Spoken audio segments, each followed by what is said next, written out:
Bab 286, alasannya. Ketika sang komandan menyadari bahwa dia telah melewatkan kesempatannya, dia segera melihat ke arah ketiga adep tersebut. Kalian bertiga mendapat hadiah untuk misi kalian. Aku mendapat hadiah terbuka untuk kepalanya. Teriak sang komandan. Buka hadiah, pikir sang. Buka hadiah, pikir para ahli. Tak satu pun dari mereka mengetahui adanya hadiah terbuka untuk kepala sang. Mereka ada di sini karena sebuah misi, yang bukan merupakan hadiah terbuka. Misi merupakan komitmen individu, dan hanya satu kelompok orang yang dapat menerimanya pada satu waktu, sedangkan open bounty terbuka untuk siapa saja. Selama seseorang memiliki bukti pembunuhan tersebut, mereka dapat mengumpulkan hadiahnya. Namun, tidak ada hadiah terbuka pada sang. Apa yang dibicarakan komandan itu? Kesepakatan, teriak ahli S. Saat ini, sang sedang mempertimbangkan pilihannya. Haruskah dia mundur? Haruskah dia meminta bantuan? Kamu tahu apa? Sudah lama sekali saya tidak melakukan pertarungan yang layak. Selain itu, saya tidak ingin mereka melarikan diri. Bang, komandan dan sang keduanya berakselerasi pada saat bersamaan. Namun mereka tidak saling menuntut. Komandan menyerang Ice Demon sementara sang menyerang ketiga adep. Sang ingin menghadapi para adep yang lemah terlebih dahulu. Jika mereka mendapat kesempatan untuk pulih, mereka akan lebih mengancam daripada komandannya. Komandan punya gagasan serupa. Aku mengalihkan perhatian Iblis Es. Dia berteriak sambil menyerang Ice Demon. Ahli bumi dan ahli angin masih harus bertahan hingga komandan tiba, yang membuat mereka sibuk. Tapi Ice Adep dengan cepat fokus pada sang. 3 es besar muncul di atasnya. Ini adalah mantra tingkat lanjut yang disebut Ichichel Rain. Sesaat kemudian, fokusnya menyala. SSSHHH. Angin dingin bertiup ke atas tanah dan mencapai posisi sang dalam sekejap. Itu sangat cepat sehingga sang bahkan tidak bisa bereaksi. Membekukan mantra, sang berpikir ketika kakinya langsung membeku di tanah. Segera setelah itu, ketiga es itu melesat ke arah sang. Dia tidak mungkin menghindar, bukan? Tiba-tiba, es di sekitar kaki sang lenyap. Itu tidak meleleh atau pecah. Itu lenyap begitu saja seolah tidak pernah ada di sana. Mantra pembekuan menciptakan bidang mana es yang padat di sekitar kaki seseorang, yang pada dasarnya membekukan mereka ke tanah. Namun, segera setelah mantra itu selesai, keinginan pengguna tidak lagi ada pada mantra tersebut. Biasanya, itu tidak menjadi masalah. Lagi pula, tidak ada bedanya apakah ada wasiat di atas es atau tidak. Targetnya akan tetap dibekukan. Tapi afinitas sang istimewa. Sang masih ingat bagaimana dia secara tidak sengaja menyerap Ice Mana dari Ice Wood yang dia bawa. Selama tidak ada keinginan pada Ice Mana, dia bisa menyerapnya. Sang memandangi 3 es yang menembaki dia. Sedihnya, tidak semua mantra memiliki kelemahan ini. Untuk menjaga es dalam bentuk berbahayanya, keinginan penyihir tetap ada pada mereka, yang berarti sang tidak bisa menyerapnya. Es tersebut melesat ke arah sang dalam formasi segitiga, sehingga mustahil untuk menghindarinya. Dalam sekejap, sang melakukan 3 hal. Pertama, dia meletakkan satu tangan di gagang pedang besarnya dan tangan lainnya di sisi datar ujungnya. Kedua, dia meletakkan pedangnya di depannya, sisi datarnya menghadap ke depan. Ketiga, dia melompat ke depan, menjaga pedang di depannya. Bang, 2 es melintas di bawah sang, dan es ketiga mengenai pedang sang. Kekuatan di balik es itu jauh lebih kuat daripada kekuatan lompatan sang, dan dia akan segera terlempar beberapa puluh meter jauhnya. Bahkan jika es tersebut gagal memberikan kerusakan apapun pada sang, ahli es masih mendapat waktu 2 detik untuk persiapan mantra baru. Namun, segalanya tidak berjalan sesuai rencananya. Begitu es itu mengenai pedang sang, sambaran petir hitam kecil menyapu pedang itu. Tak lama kemudian, es tersebut kehilangan bentuknya dan berubah menjadi kabut tebal Ice Mana. Elemen kegelapan telah menghancurkan keinginan di atas es. Tiba-tiba, Ice Mana yang padat menghilang, dan pedang berubah menjadi sedikit biru. Pedang tidak memiliki masalah dalam menyerap elemental mana yang tidak disengaja. Bang, kaki sang meledak dengan Ice Mana. Awalnya, sang akan terlempar ke belakang, tetapi ledakan es melawan kekuatan tersebut, pada dasarnya membuatnya diam di udara. Sesaat kemudian, seluruh tubuh sang mulai mengeluarkan uap saat pedangnya berubah menjadi putih bersih.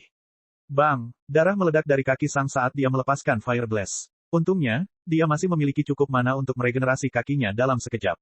Dalam sedetik, sang tiba di ketinggian 10 meter, dan dia menyiapkan pedangnya. Untuk sesaat, Ice Adep menjadi bingung. Terlalu banyak hal yang tiba-tiba terjadi pada sang dan bahkan lebih dari itu, mengapa dia terbang begitu jauh di udara. Tapi kemudian, dia ingat teknik baru yang mulai digunakan beberapa prajurit, dan dia menyadari apa yang terjadi. Dalam sekejap, dia memanggil tembok besar yang terbuat dari es. Mantra ini disebut Ice Barrier. Harganya banyak mana dan seharusnya menjadi pertahanan terakhir ketika mage akan mati. Sang menebas ke depan dengan pedang besarnya. Dan gelombang besar Ice Mana putih meninggalkan pedangnya. Namun, itu tidak menembaki Ice Adep. BOOOM. Gelombang itu mencapai sasarannya. Sekitar 100 meter jauhnya, seorang pria berambut coklat telah berubah menjadi patung es. Komandannya masih berjarak sekitar 20 meter dari Ice Demon, dan Earth Adep telah sepenuhnya fokus pada binatang itu. Karena itu, dia tidak melihat serangan sang. Sang adalah seorang pejuang tahap umum akhir, dan dia tidak mungkin fokus pada mahir bumi yang berjarak lebih dari 100 meter saat sedang dikepung oleh mahir es, bukan? Kegentingan. Sedetik kemudian, iblis es melompat ke patung es dan menelannya utuh. Segera setelah patung es memasuki Ice Demon, tubuhnya mulai mengeluarkan uap saat lukanya menutup dengan lebih cepat. Itu tidak secepat tubuh seorang prajurit, tapi regenerasinya pasti cukup cepat. Tubuh binatang itu sangat aneh. Begitu sesuatu tertelan oleh mereka, itu akan berubah menjadi komponen dasarnya. Seluruh Earth Adept telah berubah menjadi komponen individualnya hanya setengah detik setelah memasuki rahang Ice Demon. Di bawah es, ahli bumi masih hidup, tetapi begitu dia memasuki perut binatang itu, mana dan energi kehidupannya diserap oleh binatang itu. Energi kehidupan adalah alasan percepatan pemulihan binatang itu sementara mana mengisi ulang cukup banyak cadangannya. Bang! Tepat setelah menelan patung es, sebuah pedang mengenai kaki depan kanan iblis es dan memotongnya. Karena kesakitan, iblis es melompat ke samping. Komandan telah tiba, tapi dia tidak senang. Salah satu adept sudah mati, dan Ice Demon telah pulih. Tentu saja, ia telah kehilangan satu kakinya, tetapi ia telah menyembuhkan beberapa bagian lainnya, dan ia mendapatkan kembali mana yang cukup banyak. Sebelumnya, sang komandan yakin bahwa dia bisa membunuh iblis es, tapi sekarang, pertarungannya hampir seimbang. Jika Ice Demon berada pada puncaknya, komandan tidak akan berdaya. Namun dengan hanya 3 kaki dan beberapa cedera, sang komandan memiliki peluang kecil untuk menang. Atasi 0, sang komandan berteriak pada ahli angin sambil terus menyerang iblis es. Pada saat itu, ahli angin, ahli es, dan Sang menyadari apa yang telah terjadi. Ahli es memandang Sang dengan kaget. Dia 0. Dia berpikir dengan kaget. Dia memanggilku 0. Sang berpikir dengan mata menyipit. Sepertinya kucingnya sudah keluar dari tas. Sayangnya, Sang tidak punya waktu untuk memikirkan hal-hal ini sekarang. Ahli angin telah menyiapkan mantra dengan fokusnya, dan ahli es sedang menggunakan mantra lainnya. Bab 287, Kilau Hitam. Ahli angin melepaskan beberapa hembusan angin kecil yang terbang ke arah Sang. Mantra ini disebut Wind Net, dan dibuat untuk melawan monster cepat. Sang tidak akan bisa menghindari mantra itu karena ukurannya terlalu besar. CRRRRR. Sang menaruh pedang besarnya di antara dia dan mantranya. Untungnya, pedang cukup keras untuk menahan mantra yang begitu lemah. Namun, pedang juga tidak cukup besar untuk memblokir keseluruhan mantra, dan sebagian dari angin yang memotong menghantam sisi tubuh Sang. Pada saat itu, beberapa lingkaran sihir muncul di sekitar Sang, dan bila angin dialihkan dengan suara gesekan yang keras. Itu hampir seperti gergaji yang menabrak dinding logam secara diagonal. Tapi itu saja, armor Sang bersinar hitam, tapi tetap tidak rusak. Ahli angin memandang dengan terkejut pada Sang yang tidak terluka. Armor apa ini? Baju besi ini adalah hadiah kecil yang dijanjikan Duke Warwine kepada Sang ketika mereka menemui Raja Sky Thunder sekitar 2 tahun lalu. Ia tidak hanya bisa memblokir pukulan mematikan dari mantra penyihir sejati awal, tapi ia juga memiliki beberapa kemampuan lain, dan salah satunya adalah mengalihkan kekuatan. Ini juga menjelaskan mengapa baju besi Sang terlihat sangat mirip dengan baju besi Dekan. Keduanya telah menerima set baju besi dari Duke Warwine. Angin mendorong Sang mundur sedikit, tapi dia dengan cepat melepaskan ledakan es lainnya untuk terbang menuju ahli angin. Wind Adept hampir kehabisan mana, yang berarti dia tidak memiliki mana shield atau yang sangat lemah. Dibandingkan dengan dia, Ice Adept memiliki mana yang jauh lebih banyak, membuatnya lebih sulit untuk membunuhnya. SSSHHH. Tiba-tiba, badai salju besar muncul di antara Sang dan ahli angin. Mantra badai salju. Sang berpikir dengan mata menyipit. Mantra badai salju menciptakan wilayah yang sangat dingin dan sangat berbahaya. Harganya banyak mana, tapi bisa membekukan seluruh tubuh seseorang dalam sekejap mata. Karena kendali yang dimiliki prajurit mana dan penyihir, membuat mantra badai salju di bawah kaki mereka pada dasarnya mustahil. Campur tangan apapun dari pihak lawan akan merusak semuanya. Oleh karena itu, Blizzard Spell hanya bisa tercipta setidaknya beberapa meter dari lawan. Namun sebagai gantinya, hal itu sangat mematikan. Bahkan tubuh binatang buas pun akan membeku jika ia melompati badai salju. Ketika ahli angin melihat badai salju, dia segera menyiapkan mantra berikutnya. Pada saat yang sama, ahli es menyiapkan es raksasa, yang menunjuk ke arah Sang. Dan kemudian, dia melemparkan es itu sedikit ke belakang Sang. Dia menyadari bahwa Sang bisa bergerak di udara, dan satu-satunya jalan keluar dari situasi ini adalah mundur ke belakang. Kemudian, Sang memasuki badai salju. Mata si ahli es membelalak kaget. Apakah dia ingin bunuh diri? Ahli angin tidak melihatnya karena dia berada di sisi lain badai salju, dan dia terus berkonsentrasi pada mantranya. Siapa? Begitu Sang memasuki badai salju, keadaan menjadi semakin kacau. Sepertinya ada sesuatu di dalamnya yang mempengaruhinya. Bang! Dan setengah detik kemudian, badai salju menghilang ke sekeliling. Pada saat itu, waktu seakan membeku.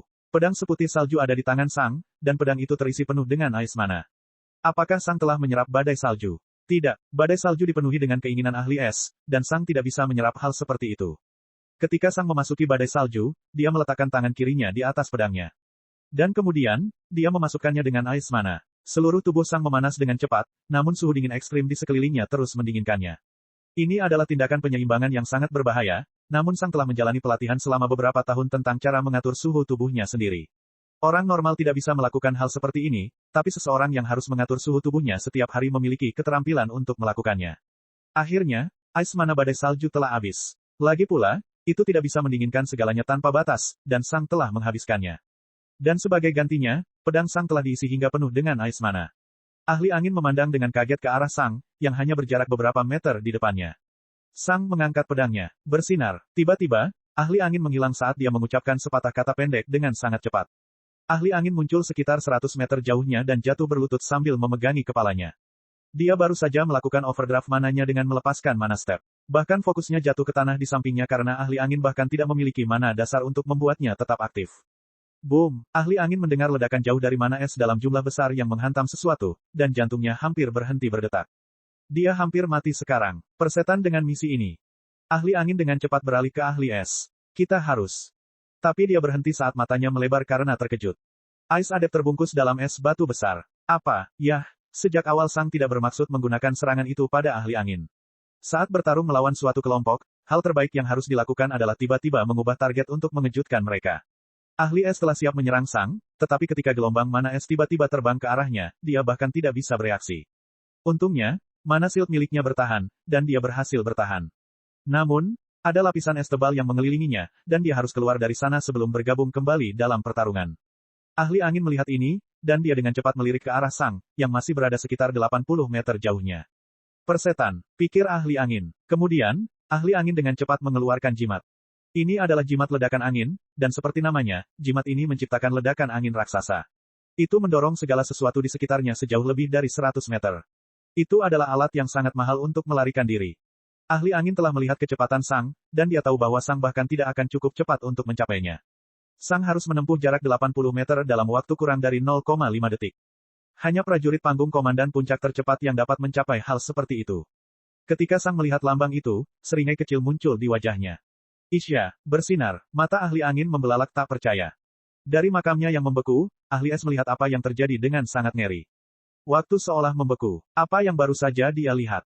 Di antara tempat Sang baru saja berada dan ahli angin muncul sebuah celah panjang di tanah, hampir seperti sesuatu yang besar telah diseret melewatinya.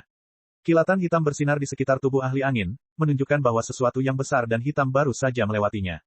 Dan di belakang ahli angin berdiri Sang, pedangnya diposisikan seolah-olah berada di ujung ayunan. Ledakan, salju dan angin meledak keluar dari celah tersebut, dan tubuh ahli angin hancur berkeping-keping. Pada saat itu, Ice Adept menyadari apa yang terjadi dengan teror. Dia menggunakan mana step. Bab 288, menyerah. Mahir es hanya menatap Sang dengan kaget. Tapi bagaimana caranya? Mengapa? Prajurit hampir tidak memiliki mana, dan mereka juga membutuhkan mana untuk mengeluarkan teknik mereka sendiri.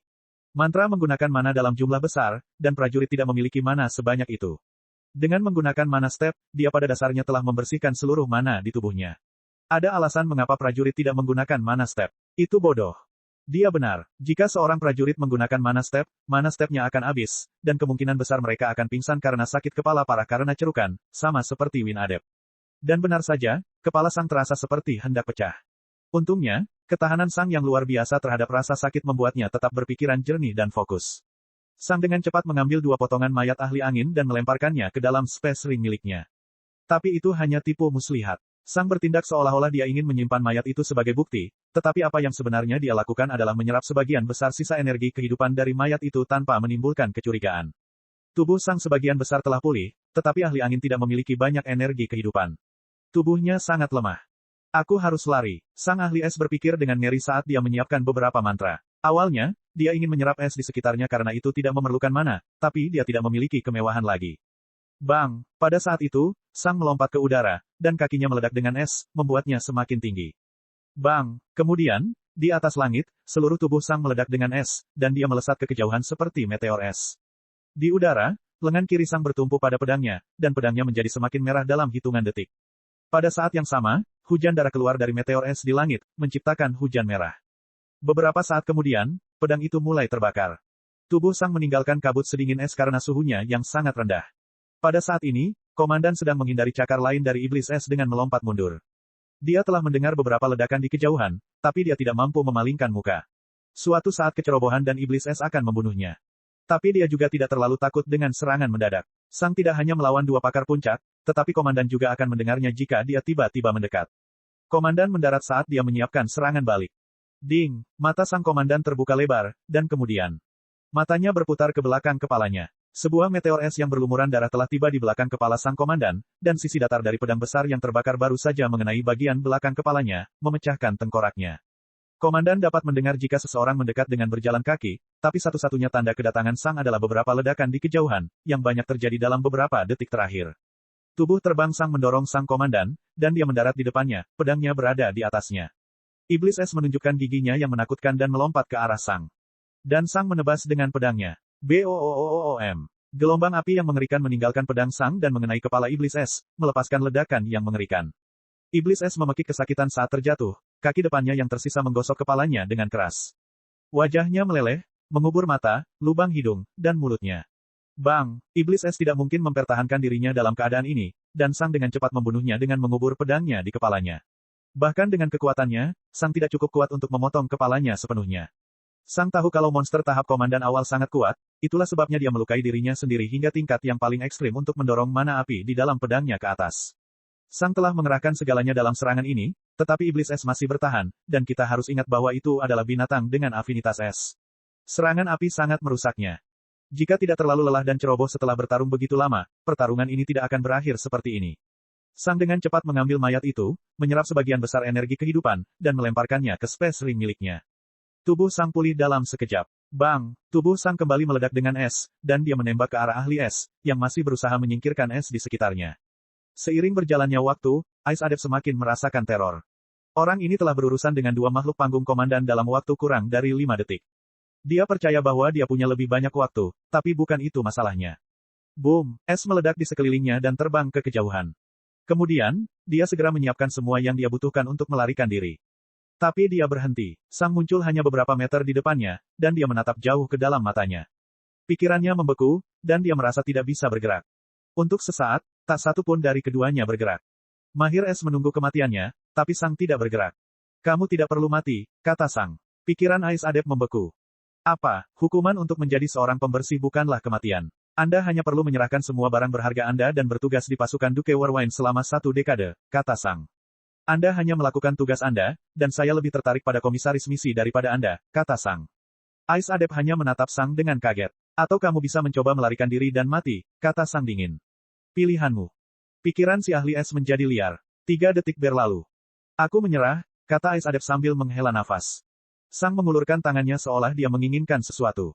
Mahir es mengertakkan giginya, dan fokusnya mendarat di tangan sang. Koneksinya ke fokusnya terputus, dan fokusnya dimasukkan ke dalam cincin luar angkasa sang.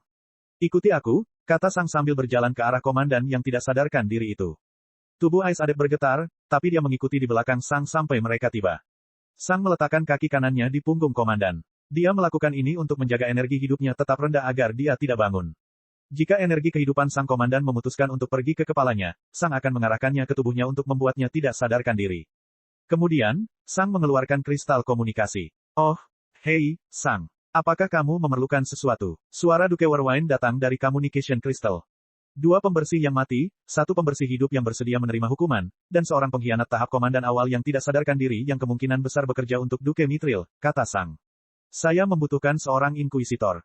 Duke Warwine terdiam beberapa saat. Itu, banyak. Duke Warwine tahu bahwa sang sangat kuat, tapi itu terlalu berlebihan, bukan?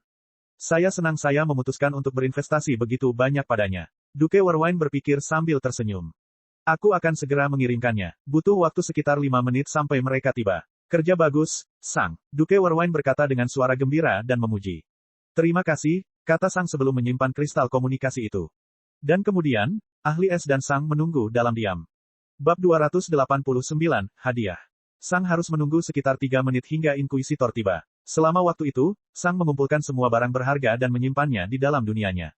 Saat ini, sang hanya membutuhkan sekitar 1 detik untuk perjalanan pulang pergi ke dunianya dan kembali, membuatnya lebih mudah untuk menyimpan barang tetapi masih mustahil untuk digunakan selama pertempuran. Inkuisitor adalah seorang wanita berambut abu-abu yang tampak berusia awal 30-an. Tentu saja, penampilan para penyihir dan pejuang yang kuat itu menipu. Dia mungkin berusia hampir 100 tahun. Sang menunjukkan lambang yang dia terima dari Duke Warwine padanya, dan dia mengangguk. Kemudian, dia melirik pria di tanah dan ahli es yang menunggu di samping sang.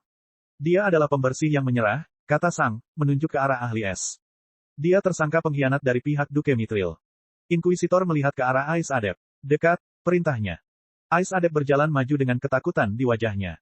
Dengan menyerah dan menyetujui pembacaan pikiran, Anda mendapat kesempatan untuk mengubah hidup Anda, kata Inkuisitor netral. 10 tahun bekerja untuk Duke Warwine tidak hanya akan bermanfaat bagi Anda, tetapi Anda juga akan menjalin hubungan yang kuat. Jalur seorang pembersih memungkinkanmu mencapai alam penyihir sejati dengan sangat cepat, namun layanan kebersihan tidak memiliki koneksi dan sumber daya yang diperlukan untuk mengembangkan penyihir sejati yang kuat. Apa yang dikatakan penyelidik kedengarannya bagus, tapi ahli es tahu bahwa itu tidak akan semudah itu.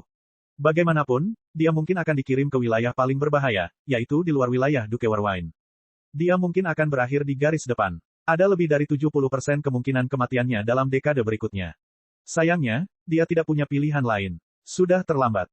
Saya setuju, katanya. Inkuisitor mengangguk dan meletakkan tangannya di kepala Ais Adept. Jangan melawan. Ahli es menutup matanya. Setelah itu, Ais Adept berhenti bergerak saat Inkuisitor menelusuri ingatannya. Butuh beberapa menit sampai dia menyelesaikannya, tapi akhirnya, keduanya membuka mata lagi. Kami telah memperoleh beberapa wawasan berharga mengenai cara kerja dinas kebersihan, kata Inkuisitor. Ahli es tidak menjawab. Setelah itu, penyelidik menghampiri komandan yang tidak sadarkan diri itu dan meletakkan tangannya di atas kepalanya yang retak. Tapi kali ini, dia berhenti memperhatikan hanya dalam 3 detik dan menoleh ke arah Sang. Tidak ada penghalang, katanya. Mata Sang membelalak kaget. Tidak ada penghalang. Itu tidak mungkin. Penghalangnya adalah lingkaran sihir yang menyembunyikan ingatan tertentu agar tidak terbaca. Sangat mahal dan sulit untuk melewati penghalang ini, dan bahkan menjadi mustahil jika penyihir tinggi menciptakan penghalang ini secara pribadi. Biasanya, semua pengkhianat Duke Mithril memiliki penghalang kuat dalam pikiran mereka yang membutuhkan jutaan emas untuk membukanya. Hal ini meningkatkan biaya sedemikian rupa sehingga Duke Warwine tidak mampu membuka semuanya, dan dia harus memutuskan mana yang ingin dia akses. Terlebih lagi, tidak satu pun dari orang-orang ini yang memiliki kepastian mutlak bahwa Duke Mithril lah yang mengambil alih kendali. Hampir semuanya hanya menerima perintah dari salah satu atasannya, yang mendapat perintah dari atasannya, dan mereka hanya mengetahui bahwa seseorang di dalam zona Volcano Wind yang memberikan perintah tersebut. Namun, mereka tidak pernah tahu siapa orang itu secara spesifik. Fakta bahwa komandan tidak memiliki penghalang pada dasarnya berarti dia bukanlah pengkhianat. Itu tidak mungkin, kata Sang. Dia menyerangku begitu dia mendapat kesempatan. Dia bisa memastikan kejadiannya. Sang menunjuk ke arah ahli es. Saya tahu, kata penyelidik. Aku membaca ingatannya. Aku melihatnya. Tapi itu tidak mengubah fakta bahwa dia tidak memiliki penghalang di dalam pikirannya. Namun, lanjut Inkuisitor, penghalang atau tidak, dia telah mencoba membunuh seorang prajurit di bawahnya tanpa melalui jalur yang benar dan tanpa alasan yang sah. Bahkan jika dia tidak bekerja untuk musuh, dia tetap dianggap sebagai pengkhianat. Setelah itu, Inkuisitor kembali meletakkan tangannya di kepala komandan dan mulai membaca ingatannya. Setelah sekitar 10 menit, dia selesai. Prajurit ini jelas memiliki lebih banyak kenangan untuk dilalui daripada Ais Adept. Jadi, Sang bertanya sambil menatap Inkuisitor. Keputusasaan dan keserakahan, kata Inkuisitor. Sang tetap diam, menatap Inkuisitor. Dia mempunyai impian besar untuk menjadi sekuat dekan Akademi Prajurit. Sayangnya, kemajuannya sangat melambat setelah mencapai tahap komandan. Dalam pikirannya, alasannya adalah kurangnya kekayaan dan sumber daya. Oleh karena itu, dia menerima beberapa misi dari militer dan telah bekerja untuk kami selama sekitar 10 tahun. Dia membuat sedikit kemajuan, tapi tidak terlalu luar biasa. Dalam pikirannya, alasannya masih kurangnya sumber daya. Saat dia mendapatkan sumber daya yang lebih baik, dia akan naik dan menjadi sangat kuat. Dan ketika dia melihatmu, dia menyadari bahwa kesempatannya telah tiba, kata penyelidik kepada Sang. Ada beberapa bounty terbuka untuk seseorang bernama Zero yang ditempatkan di wilayah Duke Mithril dan di wilayah bawah tanah di dalam wilayah kita. Rencananya adalah menyerangmu dalam perjalanan pulang, mengambil kepalamu, dan melarikan diri ke wilayah Duke Mithril untuk mendapatkan hadiah.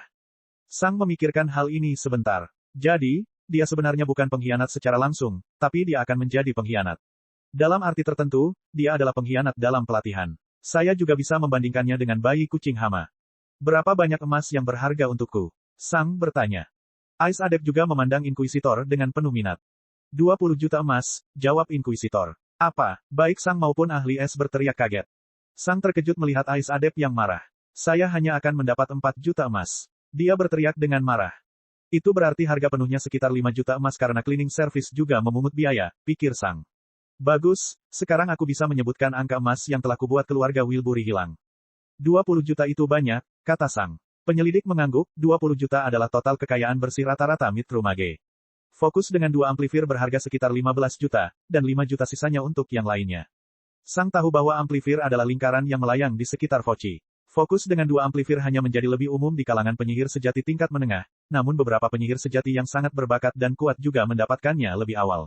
Saya sangat ragu apakah keluarga Wilbury bersedia memberikan hadiah sebesar 20 juta emas. Baroness, yang lebih kuat dari keduanya, berada di alam penyihir sejati awal, dan dia bukanlah salah satu penyihir sejati yang sangat berbakat. Semua harta miliknya mungkin hanya mencapai sekitar 10 hingga 15 juta emas, termasuk semua peralatannya, rumahnya, dan sumber dayanya. Suaminya mungkin juga punya beberapa juta, tapi mungkin dia punya lebih sedikit daripada dia.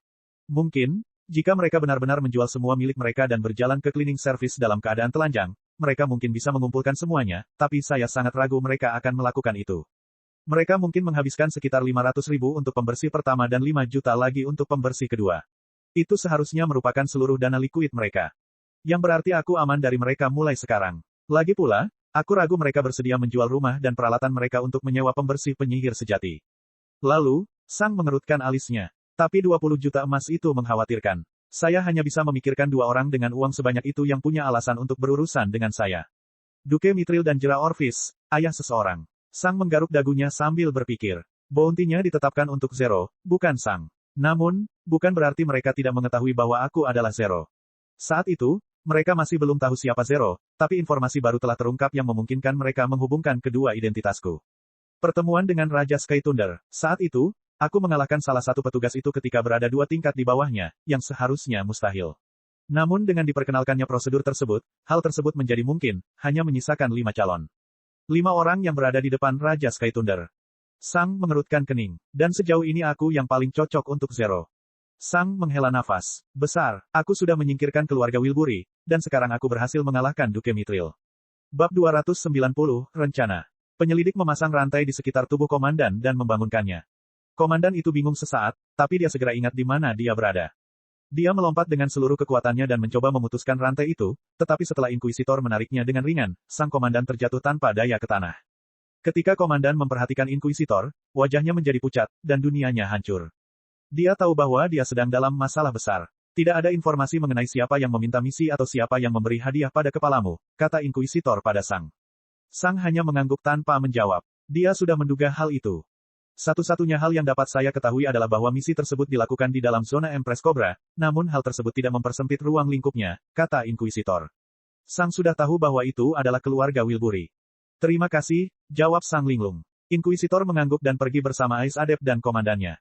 Sang tetap di tempat ini lebih lama, tenggelam dalam pikirannya, tetapi beberapa menit kemudian, Sang memutuskan untuk kembali ke zona Storm Eagle.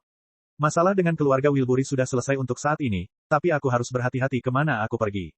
Bounty Zero tidak ditampilkan secara terbuka di mana-mana, dan tidak semua orang tahu bahwa aku adalah Zero, tapi mungkin masih ada beberapa orang yang tertarik padaku. Bahkan jika hanya 1% orang yang tertarik dengan kepalaku, itu masih lebih dari 10 penyihir sejati di wilayah Duke Warwine. Setidaknya aku tidak perlu bersembunyi di dalam Warriors Paradise lagi. Prajurit di bawah panggung komandan dan hampir semua pakar tidak lagi berbahaya bagi saya. Lokasi prajurit di panggung komandan dan penyihir sejati dilacak, dan selama mereka tidak ingin diburu oleh semua orang, mereka tidak akan bergerak.